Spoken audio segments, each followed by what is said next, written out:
Assalamualaikum warahmatullahi wabarakatuh. Beri kami motivasi dalam situasi pandemi ini. Suami tidak bisa bekerja, yang hanya kuli bangunan sana sini. Proyek ditutup dan kami tidak ada pemasukan sama sekali karena mengandalkan gaji harian. Jazakumullah khairan. Cobaan dari Allah Subhanahu wa taala. Ini cobaan. Dan bukan cuma Anda, tapi semua orang diuji. Lalu bagaimana cara kita melewati cobaan, teman-teman sekalian? Saya coba berikan beberapa kiat. Yang pertama, Anda yakin kulla yusibana illa ma kataballahu lana. Allah mengatakan dalam Al-Quran, ya, katakanlah kami tidak akan ditimpa kecuali dengan apa yang sudah Allah catatkan buat kami. Memang Allah takdirkan di detik ini, di waktu ini sedang ada cobaan seperti itu.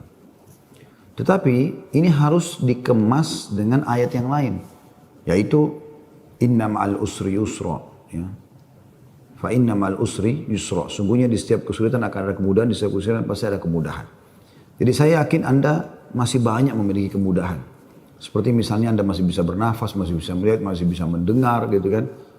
Dan Allahu a'lam, mungkin Anda juga sampai hari ini 8 hari Ramadan Anda masih bisa, ya, hidup, puasa, makan dan seterusnya. Tapi mungkin kekurangan karena pendapatan yang biasa rutin datang ini sudah nggak ada.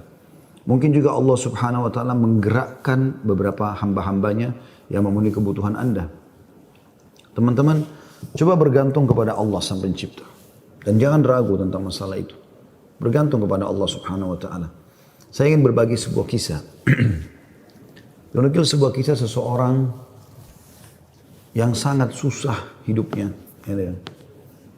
Dari orang-orang, kisah klasik dulu tentunya. Dia sangat susah sekali hidupnya. Dan saking susahnya sampai dia bilang, dia ceritakan dirinya, saya cuma hidup dari pendapatan harian saya. Dia bilang satu waktu saya keluar ingin mencari rezeki. Pada hari itu betul-betul tidak ada sumber rezeki. Kenapa yang saya dapat hari itu itu yang dipakai makan gitu. Dia bilang saya sudah keliling sana sini tidak ada makanan. Dan sampai saya tidak pulang ke rumah sampai di awal malam selepas Isya lebih. Istri sama anak saya sudah menunggu.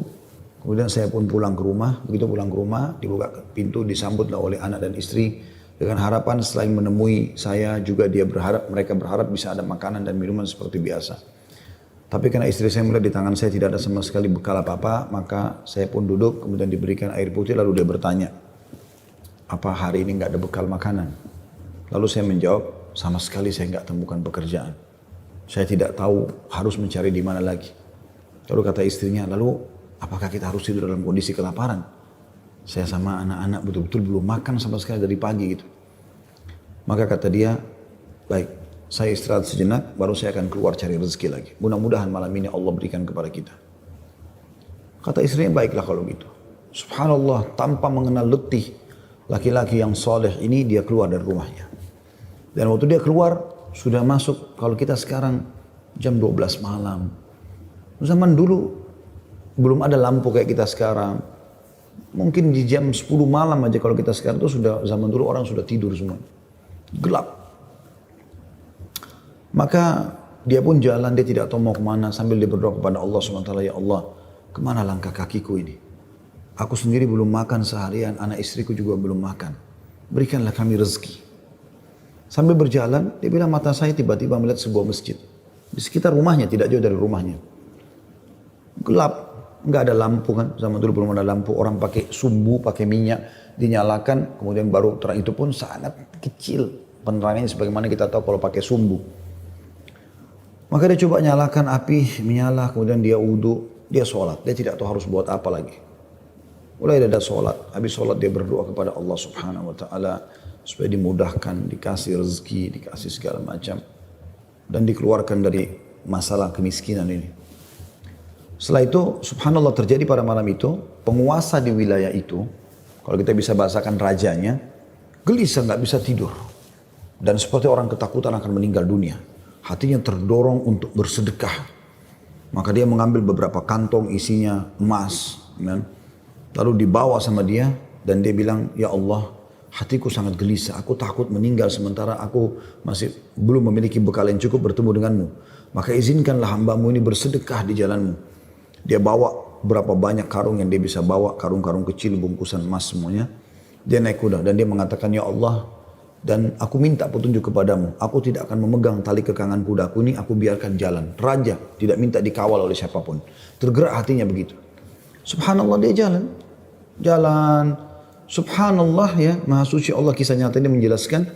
Kudanya berhenti di masjid yang ada orang soleh tadi yang susah itu. Dia juga heran. Kudanya masuk di halaman masjid, diam di situ. Dia turun. Apa ini rahasianya? Kenapa Allah datangkan ke masjid ini? Dia bilang, saya masuk ke masjid gelap. Cuma ada satu saja sumbu lampu, ya, sumbu lilin. Kemudian saya mendengar seperti ada orang suara, ya, orang yang berbicara. Saya coba mendekati suara itu, ternyata orang yang sedang berdoa. Nah tadi orang yang miskin itu berdoa. Ya Allah, mudahkanlah rezeki, saya sudah seharian tidak makan sama anak istri saya. Berikan kami rezeki, saya tidak tahu harus kemana lagi. Saya mohon kepadamu. Dia rengek-rengek sama Allah. Raja ini dengar, maka raja itu menegur si orang tadi miskin ini. Setelah salam, dijawab salam, dia mengatakan, si raja ini bilang, saya dengar tadi keluhanmu kepada Allah Subhanahu wa Ta'ala. Saya kebetulan bawa beberapa kantong uang emas. Saya akan berikan kepada kamu sebagai sedekah. Dan ketahuilah saya raja di wilayah ini. Saya tadi gelisah, ingin sekali keluar dan bersedekah, dan Allah tunjukkan saya ke masjid ini. Mungkin kaulah yang Allah maksudkan. Dia bilang, lalu saya akan berikan kepada kamu uang ini sebagai sedekah di jalan Allah Subhanahu wa Ta'ala antara kita berdua, dan yang ketiganya Allah. Dan saya berharap apapun yang kau butuhkan, datanglah ke istanaku setiap saat. Saya yakin Allah yang menggerakkan saya bertemu dengan kamu. Subhanallah, orang miskin ini luar biasa kalau punya keimanan. Apa yang dia bilang? Wahai Tuhan, kalau seandainya saya pun masih punya kebutuhan selain apa yang Anda akan berikan kepada saya ini, maka saya tidak akan datang minta kepada Anda. Tapi saya akan minta kepada Allah yang telah mengirim Anda datang kepada saya. Closing kisah ini coba diambil pelajaran baik-baik. Ada kisah yang lain, ini dihadiri oleh Imam At-Tabari. Menukil kisah ini, pada saat itu Imam Tabari masih muda gitu. Ada seorang yang sangat tua di Mekah. Dia menaungi kurang lebih 8 orang wanita. Cuma dia sendiri laki-laki. Seingat saya dalam kisah itu disebut ada 4 anaknya perempuan. Ada istri dia bertelima. Ada mertua dia 6. Kemudian ada 2 saudari dia perempuan. 8. Ya. Sama dia 9 orang. Jadi 8 wanita. Semuanya miskin. Hidup hanya dari hasil orang ini. Dan orang ini sudah tua. Umurnya 60 tahun, hampir 70 tahun. Ringkas cerita teman-teman sekalian. At-Tabari menceritakan karena dia bilang, saya hadir dari awal kisah ini, maka saya coba ceritakan.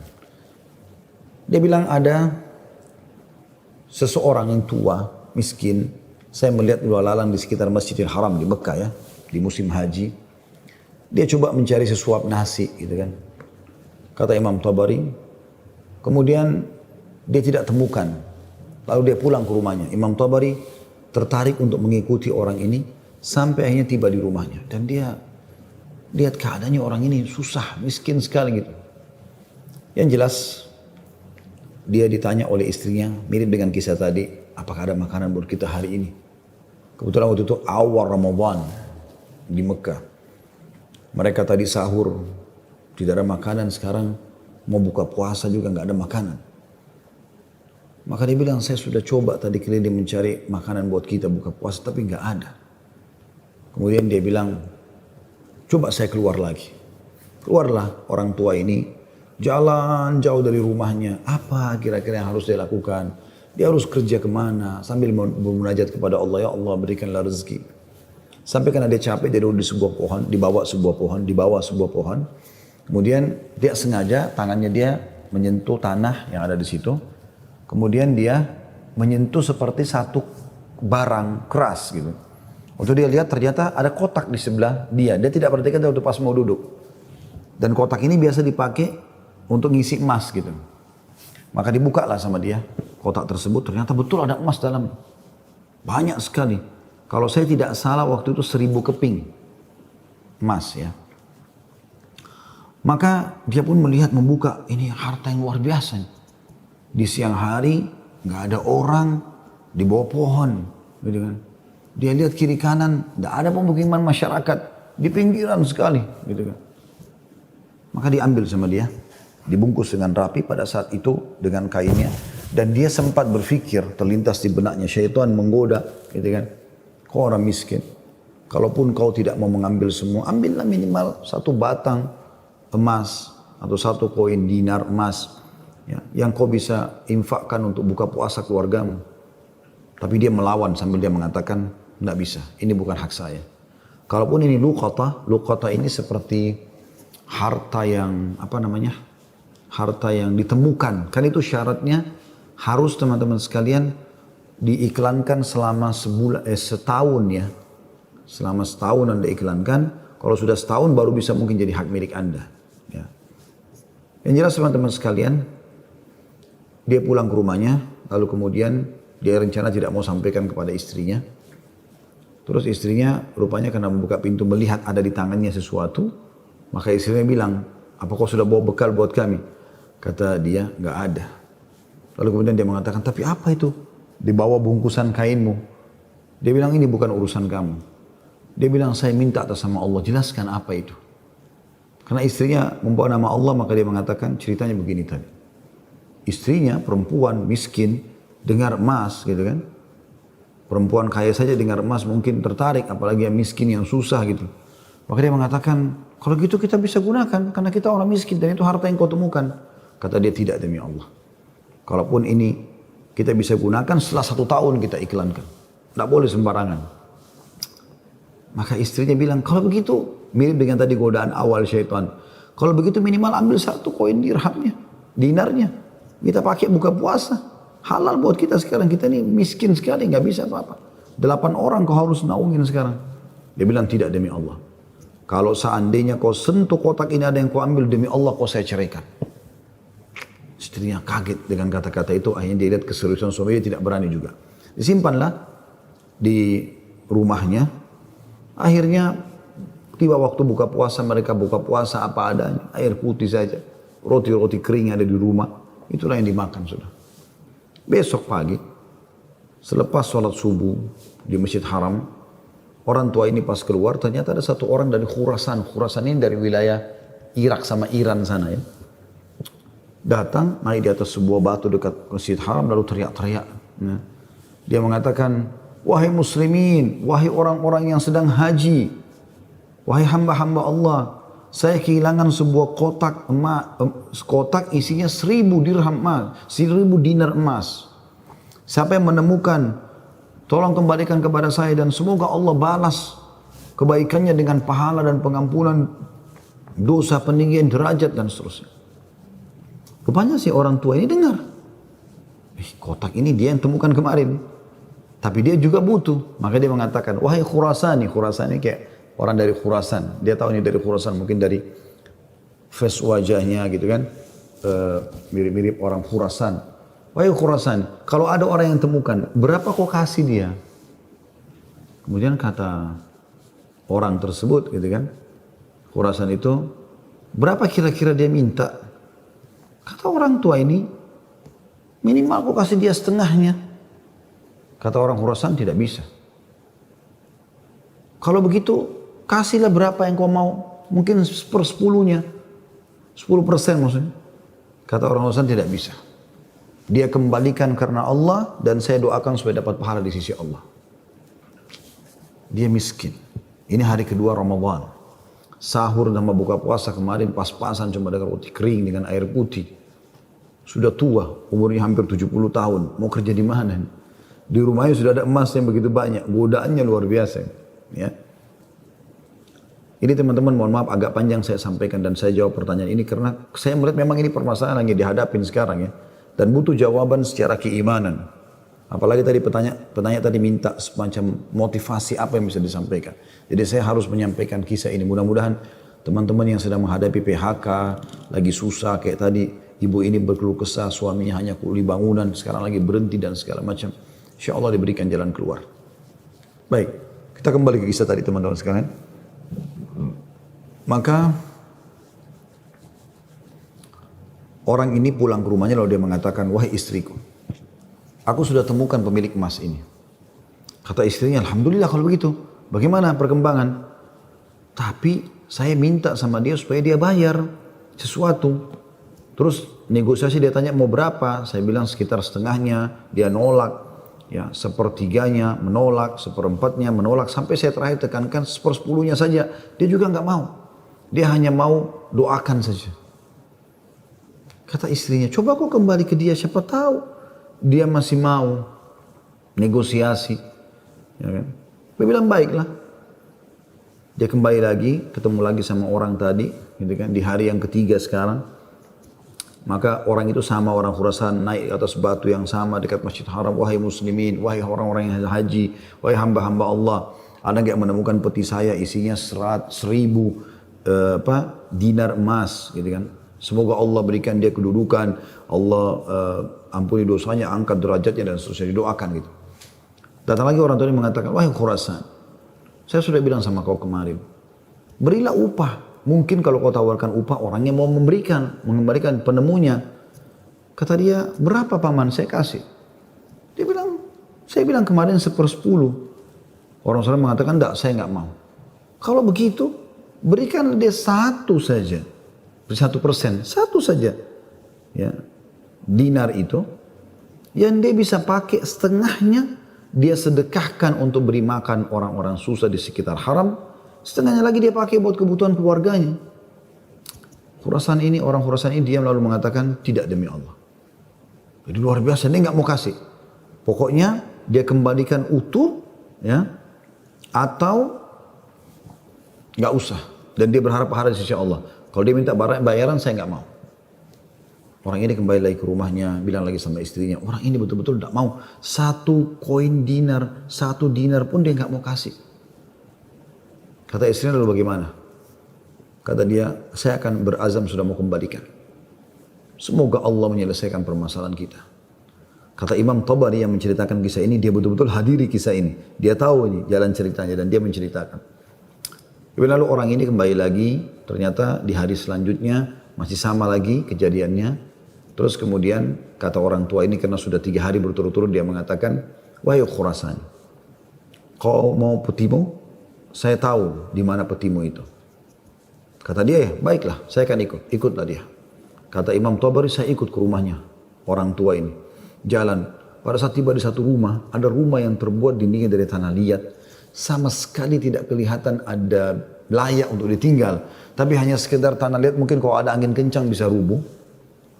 Atapnya ditutup hanya dengan kain-kain sobek, ya. Pintunya pun diangkat untuk dibuka gitu. Kemudian dia masuk dan dia persilahkan masuk. Saya pun izin. Saya mengatakan, maaf paman, bisa nggak saya ikut masuk? Karena dari awal saya lihat kisah ini. Maka dia mengatakan masuklah. Dia bilang waktu kami masuk, rumah itu nggak ada sama sekali karpetnya, nggak ada apa-apa, kosong lompong. Cuma ada semacam sekat. Dan seakan-akan di belakang sekat itu ada wanita-wanita tua yang kelihatan dari penampilan mereka juga itu susah, bajunya pas-pasan gitu. Lalu kemudian orang tua ini menuju ke satu arah di rumahnya, terus digalilah tanah, dikeluarkanlah kotak tersebut. Lalu kemudian dikatakan, sayalah penemunya hartamu itu, ini. Dan saya sempat minta sama kamu agar kau berikan sebagian. Sebagaimana kau lihat ini keluarga saya susah begini. Saya sini 9 orang di rumah kecil ini. Saya sendiri laki-laki dan umur saya sudah hampir 70 tahun. Sementara ini istri saya ada di sini juga sudah tua. Ada mertua saya, ada 2 saudari saya, ada 4 anak saya. Mereka semua miskin. Gitu kan. Maka orang Khurasan itu mengatakan, dia buka, dia periksa ternyata masih utuh 1.000. Dia mengatakan, tidak, saya tidak akan memberikan apa-apa. Lalu kemudian dia angkat, lalu dia keluar. Saya cuma bisa doakan kamu kebaikan. Waktu dia keluar, kata Imam Tabari, semua perempuan-perempuan tadi yang tua-tua ini ada, yang memang bajunya rusuh, seperti orang yang menggigit jari dan kaget ada orang diberikan kembali 1.000 dinar, tidak dibayar sedikit pun. Dan tokoh kita ini luar biasa. Dia hanya mengatakan inna lillahi wa inna ilaihi raji'un. Dah, kalimat istirja ini musibah. Ya, sudah menemukan apa dan dia betul-betul jujur, dia jaga, dia enggak ambil karena takut kepada Allah SWT. Dia bilang sementara itu, kata Imam Tabari bilang, saya tidak tahu mau bilang apa. Saya pun menundukkan kepala, serba salah karena waktu itu Imam Tabari masih muda dan belum punya apa-apa gitu. Dia juga membantu apa gitu. Dia bilang, tiba-tiba ada yang ketuk pintu. Lalu pemilik rumah ini buka, ternyata orang Khurasan tadi kembali lagi. Kata dia, ada apa wahai Khurasani? Ya, istilahkan Khurasani maksudnya nisbat kepada negeri Khurasan itu ya. Kata orang Khurasan itu, bisa saya masuk? Kata dia, baik silahkan masuk. Masuklah dia. Kemudian dia mengatakan begini ceritanya. Saya ini punya seorang ayah yang meninggalkan 3 peti emas seperti ini. Masing-masing isinya 1000 dinar emas. 1000 dinar emas. Saat dia ayah saya waktu meninggal, dia mengatakan, 1 dinar emas kamu bagikan sebagai warisan. 1 dinar emas, 1 kotak maksudnya, bukan 1 dinar ya, maksudnya 1 kotak. Berarti 1000 dinar emas kau bagikan sebagai warisan. Itu sudah banyak sekali. 1 kotak 1000 dinar emas lagi kamu gunakan untuk pergi haji kalau aku meninggal. Dan 1 kotak dinar emas lagi sepertiga hartanya maksudnya, itu kau berikan kepada 1 orang yang sangat miskin dan susah. Saya ingin supaya mereka jadi baik kehidupannya. Maka dia bilang orang Husain ini, itulah sebabnya wahai paman, saya tidak mau memberikan Anda 1 dirham, 1 dinar pun. Karena ini amanah orang tua saya. Tapi demi Allah, setelah saya keluar dari sini, saya tadinya memang mau menguji, mau melihat apakah Anda betul-betul susah atau tidak. Ternyata sudah saya lihat tempat Anda dan saya keluar, Anda pun tidak marah, tidak apa. Maka saya melihat Anda orang yang paling layak untuk menerima. Maka ambillah ini semua sedekah atas nama ayahku. Kata Imam Tabari, tiba-tiba orang itu taruh, kemudian dia lari, pergi. Saya berusaha mengejarnya, ingin mengucapkan terima kasih bersama pemilik rumah, kami sudah tidak bisa melihatnya, dia sudah hilang orang itu. Kemudian saya pun dipanggil kembali oleh pemilik rumah, duduk, kemudian dibukalah pada saat itu kotak itu, lalu mulai dia panggil ke-8 wanita yang ada di rumahnya itu. Kata Imam Tabari, demi Allah dia mulai membagi kepada kami rata. Semua, satu-satu perempuan dikasih 1, dilempar. Dan diduduk seperti orang yang duduk bersila. Jadi kain baju itu, ya habis itu biasanya kita tahu kalau kita bersila bisa ditaruh sesuatu ya. Maka mulai dia melempar dinar-dinar emas itu satu persatu. Kata Imam Tabari, ke dia juga 1, lalu dilempar ke saya juga 1. Karena jumlah kami 10, karena kan tadi mereka 9, orang ini sama 8 orang wanita sama Imam Tabari itu 10. Maka kami masing-masing mendapatkan ya 100 dinar. Kan 1000 kan? 100 dinar. 100 dinar banyak sekali udah. Gitu kan jumlahnya. Setelah selesai, lalu dia mengatakan kepada istrinya, wahai istri, bukankah ini lebih baik setelah kita sabar sedikit, Allah menjadikan semua jadi milik kita, daripada kemarin kamu ambil 1 dinar tapi haram. Kemudian dia balik kepada saya, kata Imam Tabari, dan dia mengatakan, demi Allah, baju ini yang saya pakai, dia bilang, hanya ini baju yang utuh di rumah kami. Sebagaimana kau lihat baju-baju ini semua yang dipakai oleh keluargaku, tidak ada yang layak dipakai sholat. Jadi kalau waktu sholat tiba, saya sholat dulu, kemudian saya sembunyi di satu tempat, baju ini saya buka, dipakai oleh istri saya, dipakai sholat. Habis itu dibuka, dipakai sholat oleh mertua saya, dibuka, dipakai sholat oleh saudari saya, oleh anak saya. 1 baju. Kata Imam Tabari, saya berterima kasih padanya, kemudian saya pergi. Saya menemukan harta itu sangat berkah dalam hidup saya, dia bilang. Dan saya pada saat itu ingin berterima kasih, saya ingin membeli sesuatu yang bisa dipakai buka puasa, maksudnya datang ke tempatnya dia. Saya temukan ternyata perempuan-perempuan yang tadinya mereka bajunya kumuh, sudah berganti baju, mereka bawa makanan-makanan, mereka buka puasa dengan light. Kemudian saya pulang, dia bilang, kata Imam Tabari. Beberapa tahun kemudian saya datang lagi ke Mekah, saya datang ke alamat yang sama, rumah itu sudah tidak ada, saya cari tahu ternyata orang tua ini sudah meninggal, dan saya temukan anak-anaknya yang perempuan 4 itu semua menikah dengan tokoh-tokoh masyarakat Mekah, orang-orang kaya, dan keluarga mereka menjadi orang yang mampu semuanya. Butuh kesabaran akhi dan ukhti. Yakinlah, Allah tidak akan membuat kita susah. Allah tidak ingin itu. Tapi cobaan lagi datang, apalagi bukan kepada Anda sendiri. Selanjutnya juga saya sarankan sunnah Nabi SAW, kalau kita sedang diberikan cobaan, lihat orang yang di atas kita. Lihat orang yang lebih susah. Kalau kita pincang, na'udzubillah, puntung kakinya 1, lihat orang yang puntung kakinya dua. Puntung kakinya dua, lihat orang yang juga puntung tangannya. Puntung kaki dan tangannya, lihat orang yang buta. Selalu orang yang lebih susah. Sehingga kita selalu tahu nikmat Allah begitu besar kepada kita. Kadang-kadang teman-teman saya lihat ada orang berkeluh kesahnya luar biasa, padahal sebenarnya masalahnya kecil dalam hidupnya. Masalahnya masih bisa dia laluin, tapi dia besar-besarkan masalah itu. Sehingga akhirnya dia tidak bisa melalui cobaan dengan baik. Apa kata Umar radhiyallahu anhu tentang masalah ini? Orang yang Allah berikan cobaan kepada dia dan pasti Allah akan uji hamba-hambanya. Sebagaimana Allah jelaskan dalam surah Al-Baqarah, ya, ayat 155 ya. A'udzubillahi minasyaitonirrajim. Walanabluwannakum bisyai'in minal khauf. Kami pasti akan menguji kalian dengan sedikit takut. Minal khaufi wal ju', rasa lapar. Wa naqsi minal amwali wal anfusi wath thamarat, dan kekurangan jiwa. Yang orang kita cintai meninggal, harta juga kurang, hasil panen juga kurang, pekerjaan tidak ada, di PHK kayak sekarang masa pandemi. Wabashshirus sabirin, dan sampaikan berita-berita kepada orang-orang yang sabar. Siapa mereka ya Allah? 156-nya. Alladzina idza asabathum musibatun qalu inna lillahi wa inna ilaihi raji'un. Mereka yang kalau ditimpa musibah mereka mengatakan kami milik Allah, kami akan kembali kepada Allah. Lalu Allah bilang apa? Ulaika, mereka lah. Alaihim salawatu min rabbihim wa rahmah. Mereka akan dapat ya jalan keluar dan rezeki dari Tuhan mereka. Wa ulaika humul muflihun, dan mereka adalah orang-orang yang beruntung, gitu kan? Jadi sini teman-teman sekalian, Anda sabar dalam melaluinya dan lihat orang yang lebih berat. Insya Allah akan ada jalan keluar. Tidak mungkin tidak. Yang penting teman-teman, di saat kita lagi genting, terus bergerak. Terus berusaha, terus ikhtiar. Terus berdoa kepada Allah SWT. Saling dukung-menukung, jangan saling menyalahkan. Jangan Anda menyalahkan suami yang mungkin lagi stres juga pengen cari kerjaan. Jangan juga suami berhenti total dari usaha. Apa saja. Mungkin rezeki Anda ada pada tetangga Anda, mungkin ada rumah yang mewah, yang bagus di dekat rumah, tawarkan diri.